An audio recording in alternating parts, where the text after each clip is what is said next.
Welcome to all to the next session. So today in this video we will see file access permissions. So Linux considers everything as a file. So in the initial stage only I already made a mention that in Linux, whatever it may be the thing, you will get a particular file.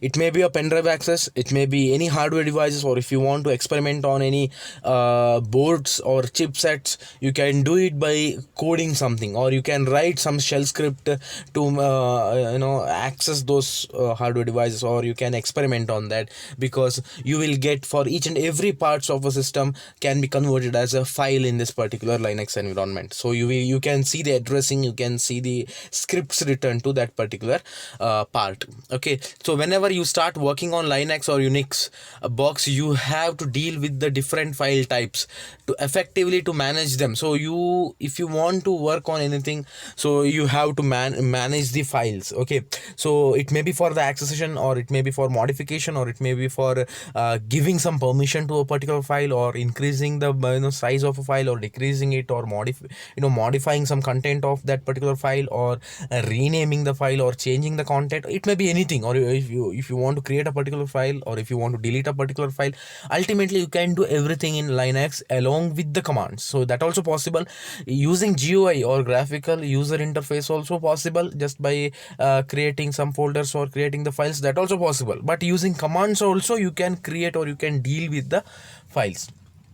Okay, now by default Unix have three file types. Okay, by default you have if someone asks you to list out the file types, then you can go for ordinary files, directory files, and special files. Okay, there are three main categories or types of files available in Unix. Okay, now file access modes. So to access some files, there are some modes. Okay, it may be for reading purpose, or it may be for content, changing the content, or writing the purpose, or you can make use of a particular file just for the execution also. Okay, so if you want me to give some example on this, let me give. So in Windows platform, if you want to run some applications, you will get some .exe file extension, isn't it? Some file name .exe or application name .exe. So can you write something on that file? No. Can you read the content of that file? No. You will double click and you will execute the application itself. That means that particular file has the permission just to execute. Correct. In the same fashion, in some of the concepts, I don't know how many of you have seen or not. The best example is PDF. Also, it is one of the example. Nowadays, you get some tools to edit, but in general, what happens if you download some PDF, files? Can you write that particular file using your keyboard? No, you cannot edit the files, isn't it? You can just read it. So the permission of that particular PDF is just read. Now we have tools. Now you can say, sir, you can convert PDF to some docs, and you can edit some content, or you can copy the content, you can paste you can do anything now. Nowadays you can do anything. That is a separate part of story. But in some cases, in some platforms, you can just read the file. The permission to access that particular file is just to read. You cannot write, or you cannot execute. In the same fashion, some files can be given the permission just to execute, or just to write. That also possible. Okay, so those things are called as modes. Okay, file access modes. Now the permission of a file are the first line of the defense in the security of a Unix system. The basic building blocks of Unix permissions are the read, write, and execute permissions. So read is represented as R, write W, and execute X. Now in the read, grants the capability to read, that is view the content of the file. Okay, if you have only R permission or read permission, you can view the content of the file. If you have W permission or write permission, grants the capability to modify or remove the content of the file. That also possible. You can modify or you can remove. Next, if you talk about the execute permissions, then user with the execute permissions can run the file as a program. That also possible. The best example I have just given, that exe file extension. But in Unix, in Linux, if you don't have the middleware, you cannot run exe files. I was giving the example only for the Windows platform, but that was the example you can consider. The same concept applies to Linux also. You can, if you have some shell scripting programs and all, you can just run it if you have the required file permissions. Fine. Next thing is file ownership is an important component of Unix that provides a secure method for storing files. Every file in Unix has the following attributes. So some attributes will be there, and the file permissions are one of the important concept, as well as file ownership. Who is the owner of the file? Who has the access to that particular file? Or what is the ownership status of that particular file? That also important. Okay, it has got some attributes. So the main attributes are user, group, and others. Okay, now owner permission or user permission. The owner's permission determine what action the owner of the file can perform on that file. So if you have owner permission or user permission, what kind of actions you can perform to a particular file, that can be specified. Next, for group permission, the group permissions determine what action a user who is a member of that group that file belongs to can perform on the file. So that is for group or G. Next, for others, the permission for others indicates what action all other users can perform on this file. The best example, I don't know how many of you seen or not. So if you log into a particular Linux operating system, in the login page, if you are an authenticated user, you will be having some password, and you give the password, you get into it. Okay, now in our lab, SVS lab, we have, if we consider that particular environment as group, then what happens, if you belong to SVS, then you will be know the password of that particular system. You have to type SVS and you will get into the system, isn't it? That is considered as group. Next, if you do not have the password, then there is one more chance of getting into the system as a guest. Have you seen that? So guest, if you get into the system as a guest, then you will be having some restrictions. So guest will only have the capacity to read some files, and you cannot save some files on the drive. It is not possible. Okay, if you are a guest, then if you are authenticated user, then definitely you can create the file, you can manipulate the file, or you can save the file. So many operations can be done using user permission and group permission. So these are some of the best example I can give for this particular concept. Fine. Next, see in the command, you can see the command over there, ls-l/home/3. so what I'm trying to do, I am going to list out all the files present in that path along with the permissions of the file or the details of the file. So what are the details you will get? In the first position, you can see -rwx, r-x and r-. So first three positions are for user, the middle three positions are for group, and the last positions are for others. This is how you are dividing or categorizing the permission. First three, except first dash, you just leave the dash, don't consider the dash now. Why, I will say later. Fine. Next, you have three positions, rwx for user, again r-x for group, and r-, for others. What is the meaning? So for user, the user has the permission to read, write, and execute my file, isn't it? At the end you can see my file, that is the name of the file. Okay, here in this case they have given my file, so this is the example for file name. Okay, now that my file has the capacity to read, write, and execute only for user. What about for others? Group. So group has the permission to read and execute the my file, but it cannot write. The other groups will not be having the capacity to write on my file, and for others only the file can be read, they cannot execute and they cannot write. Why? Because the permission is r-, isn't it? They don't have rw- or r-x or rwx. They have just r-. That means they can only read. Others group. So if you are logging to a particular system, that Shri system, as a guest, then you can just read my file. You cannot modify or you cannot execute the my file. That is the meaning. Okay, now in the second line you can see, in the first position, instead of dash they have D. D represents directory. Okay, whenever you list out some files and folders in a particular directory, if you see the first position as D, then automatically you have to consider that particular thing is directory. So here you can see in the last, the name of the directory is mydir. So it is a directory. Now that directory has the permission for the user to read, write, and execute. For the group, they can read and execute, they cannot write. And for others it is r dash dash, that is only read permission. Usually in almost all the files, by default others will be having the permission to read only, they cannot execute and they cannot write. Because say for example, you have some important files in your system. As a guest, if someone logging into your system and they are changing or modifying the file, then it is a problem for you, isn't it? They should not be given access to do that. Say for example, if some guests are coming to your home, means you are not giving all the permission to for permission for them to work on your home, isn't it? Or it may be for accessing your cupboard, or your locker, your safety locker, or your gold or money, or your vehicle also. If they are guest, they have to be guest. You will give some restriction to them, or you will set some restrictions in your mind not to allow them to do some work, isn't it?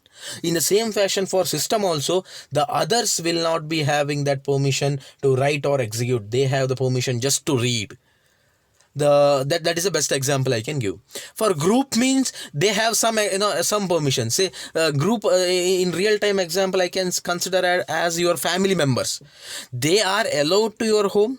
They can, if they ask the permission, they have somewhat access to your vehicle, so that they can take the key and they can drive. But you are not giving some access to your locker, safety locker, or your gold or your cash. It is not possible, isn't it? They can be considered as a group. Okay, for user means your home members, your father, mother, or you. I'm not saying your sister or brother. You may not give that access to them, like for lockers and gold. But for your mother and fathers, you are having the you are giving the permission them to get into your locker, and they can access your money, or they can put the money, or they can take the money. That is up to them. So that is user. So that is a real time example I can give for user, group, and others. Okay, so based on that they are setting the permission. So this particular thing is very important when you create some file, and when you set, if you get into a particular company as a system administrator or Linux administrator, you should be knowing how to give the permission to a particular file, and who can access that file. That is very important concept. Okay. The permissions are broken into groups of 3. Oh, okay, whatever the explanation I have given, they have said it in a standard sentence. Okay, and each position in the group denotes a specific permission. So that is read, write, and execute. The first 3 characters 2 to 4 represent the permission for the file's owner.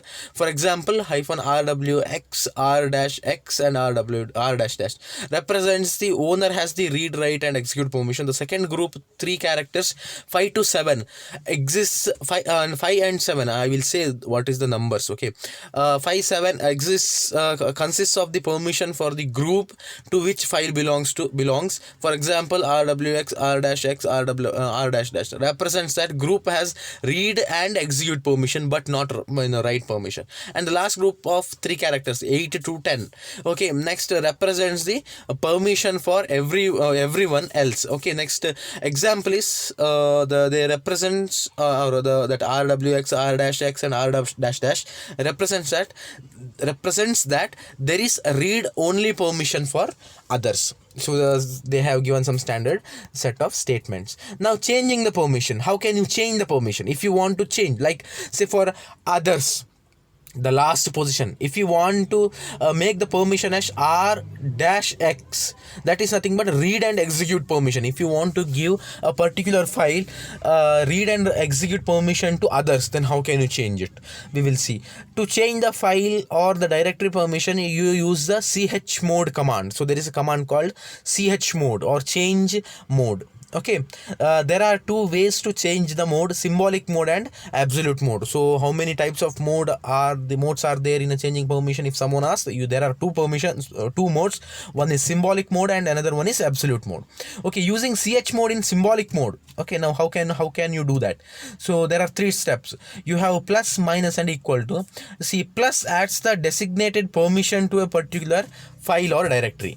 Next, minus will remove the designated permission permission to a particular file or directory. Next, equal to sets the designated permission. Okay, this is how it works. We will see by example itself, because otherwise it is difficult for you to understand what is the meaning of plus, minus and equal to. Now you can see the first command, chmod o plus wx test file. That is the command they have passed, or they are trying to execute.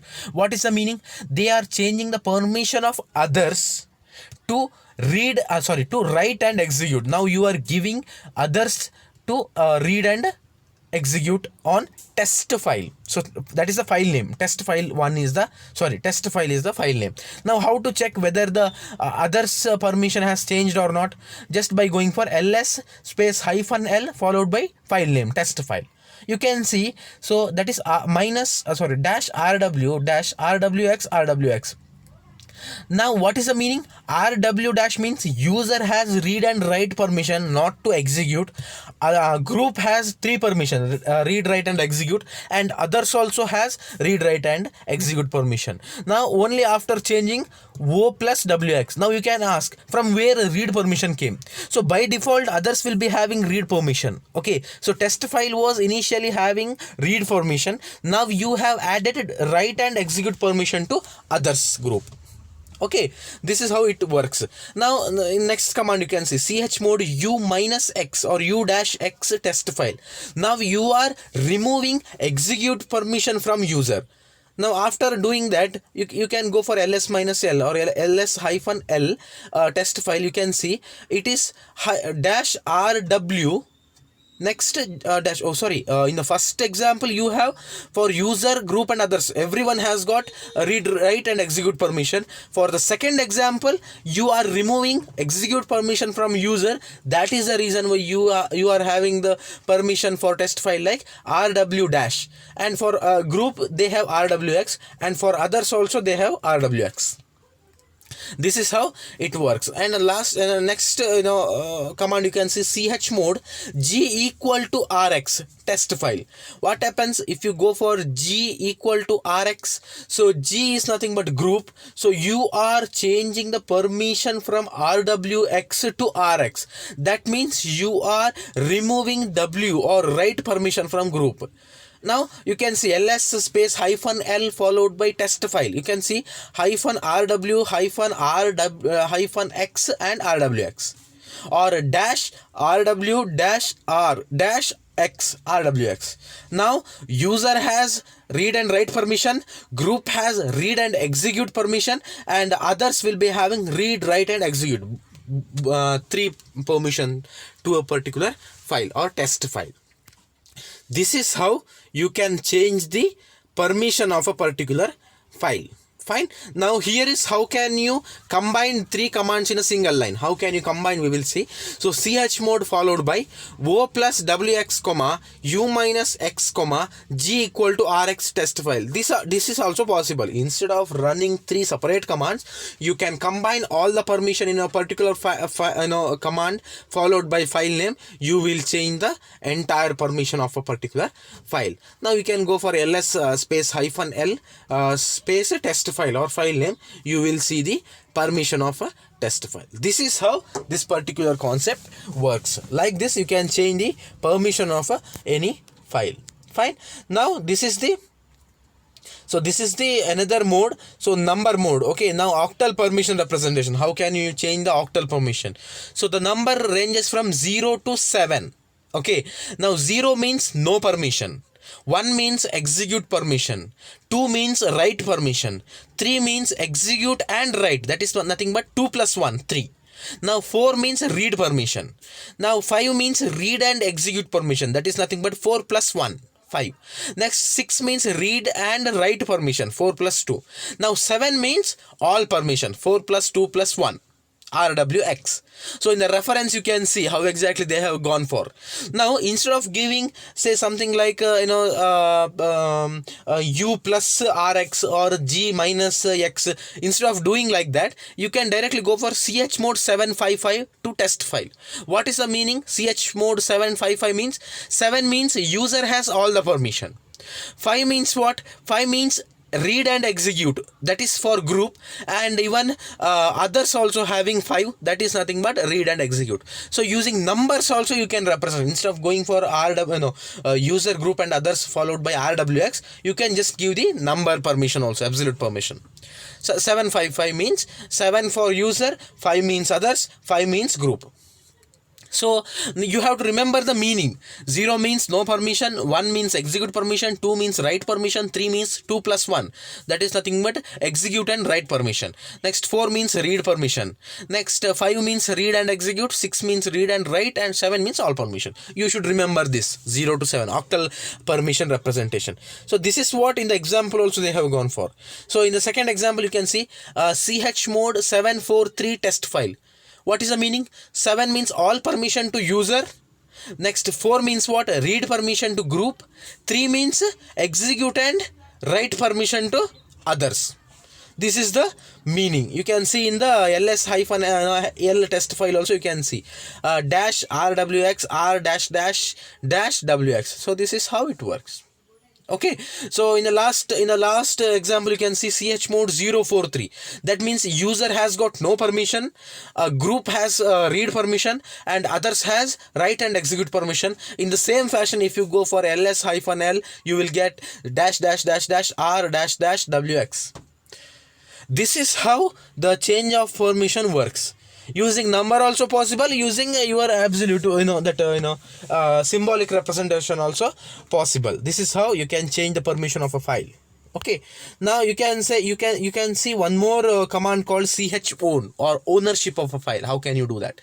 Now chown command allows you to change the user and or group ownership of a given file directory or symbolic link. Now in Linux, all files are associated with an owner and group and assigned with the permission access rights for that file owner, the group members and others. Okay, each and every file has got that ownership thing. That is nothing but permission itself. You are having nothing new here. Okay, now chown followed by options and user group and files. What are the files you want to change the permission or ownership? For example, the following command will change the ownership of a file named file1 to new owner named Linux size. Okay, the command is chown followed by that owner name and file name.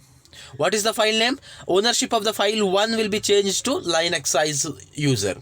Okay, owner. Now file 1, the Linux is become the owner for the file 1. That is the meaning.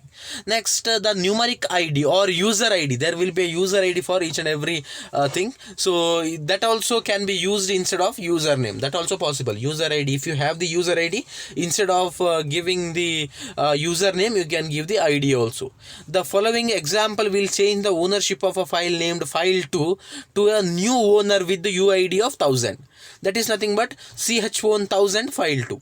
Now, who is having the user ID 1000 will be having the capacity or ownership of file2. That is the meaning. This is how you can change the ownership of the file. In the same fashion, you have chgroup.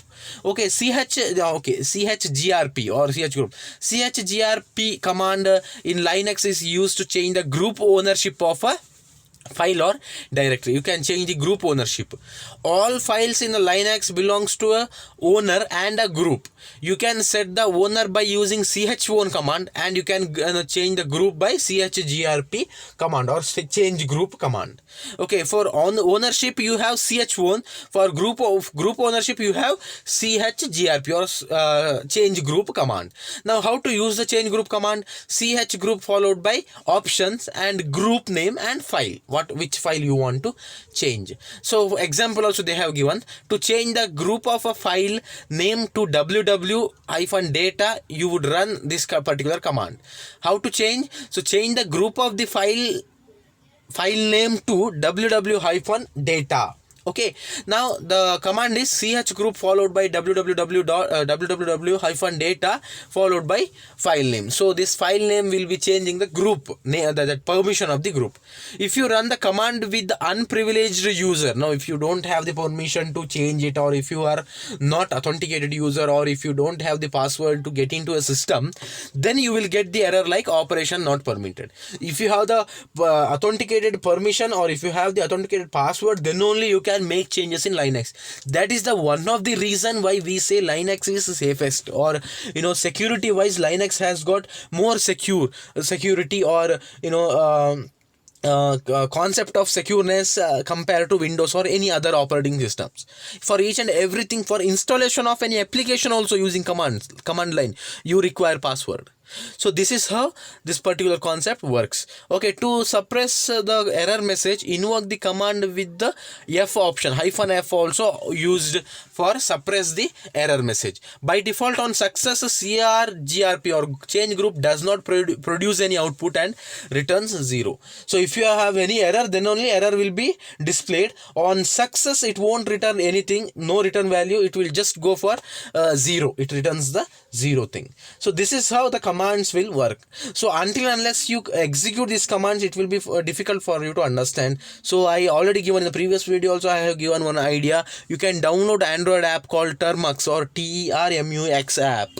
Just download the app and try to execute these commands in that phone. So if you don't have the system, you don't need to worry.